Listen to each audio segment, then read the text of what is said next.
বেশ কিছুদিন থেকে আমার মনটা অনেক বেশি খারাপ। তো কাউকে কিছু বলতেও ভালো লাগে না। তো আছি আমার মতো করেই বেঁচে আছি। তো যাই হোক, আজকে মন খারাপ ছিল। আমার একটু ব্যক্তিগত কাজে অফিস থেকে বাইরে বের হলাম।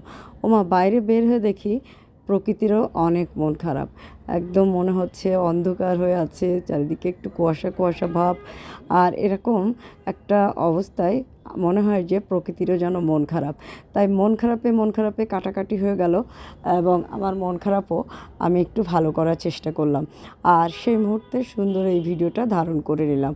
এটা হচ্ছে গুলশান ১-এর চিত্র, গুলশান ১ নম্বর সার্কেলের চিত্র এই যে এটা। তো এখন বাজে দুপুর ১টা। আমি একটু কাজে বাইরে গিয়েছিলাম। একটু প্রথমে ডাচ বাংলা ব্যাংকে গেলাম। ওখান থেকে নেমে আমি একটু নাভানা টাওয়ারে গেলাম। তো জীবনের মন খারাপের কথা আমি আসলে কাউকে বলতে চাই না। কিন্তু মন খারাপ যে এটা মাঝে, মাঝে একটু বলতে না বললে খুব খারাপ লাগে। আমার কেন মন খারাপ, কী জন্য মন খারাপ, কিসের দুঃখ, কিসের কষ্ট, কিসের সমস্যা, এগুলো আসলে আমার বলতে ভালো লাগে না। আর আমার ওরকম বলার মতো লোকও আমি পাই না। বা যেটাই বলেন না কেন, মানে আত্মীয়স্বজন বলেন, বন্ধুবান্ধব বলেন, এরকম কাউকে পায়ও না, আর কেউ নেও।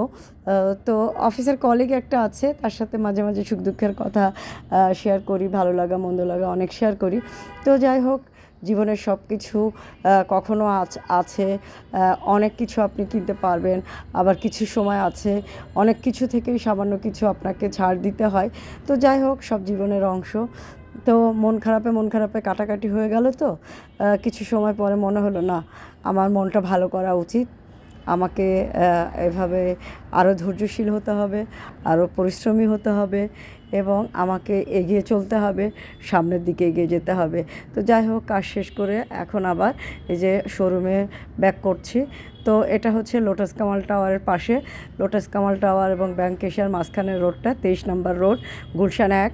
তো আপনারা যারা আমার অফিসের লোকেশনটা অনেকেই জানতে চান, এই যে বা দেখতে চান, তো তাদেরকে আজকে দেখিয়ে দিলাম লোকেশনটা। এই হচ্ছে আমি হেঁটে যাচ্ছি।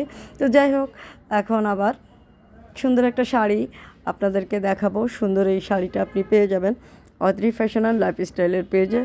আর আমার যত মন খারাপই থাকুক না কেন, যত সমস্যাই থাকুক না কেন, আমি যদি একটু সাজুগুজু করি, একটু শাড়ি টাড়ি পরি, আমার মন অটোমেটিক্যালি ভালো হয়ে যায়।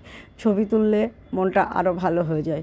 তো মানুষ আসলে কোনো না কোনো মাধ্যম দিয়ে মন ভালো হবে, কোনো না কোনো মাধ্যমে মন খারাপ হবে, সব জীবনের অংশ। আমি সব কিছুকে খুব সহজভাবে, কষ্টটাকেও খুব সহজভাবে নিয়ে নিয়েছি। এখন আর অনেক কিছু প্রাপ্তির আশা করি না, অনেক কিছু পাবার মানে অনেক অনেক যেটাকে বলে কি বলে, মানে আপনাকে ঠিক আপনাদেরকে বোঝাতে পারছি না। আমি শুধু বেঁচে আছি, এটুকুই অনেক আমার জন্য আমি মনে করি।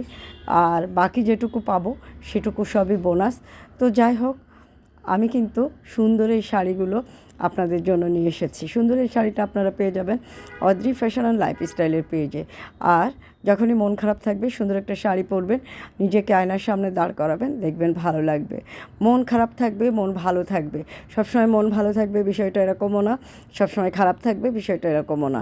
তো যেরকমই থাকুক, জীবনকে জীবনের মতোই চলমান প্রক্রিয়ায় নিয়ে যেতে হবে। আর সুন্দর সুন্দর শাড়ি পারচেস করতে গেলে অবশ্যই আপনাদেরকে অদ্রি ফ্যাশন অ্যান্ড লাইফস্টাইলের পেজ বা নীলা হাফিজার পেজটা ফলো করতে হবে।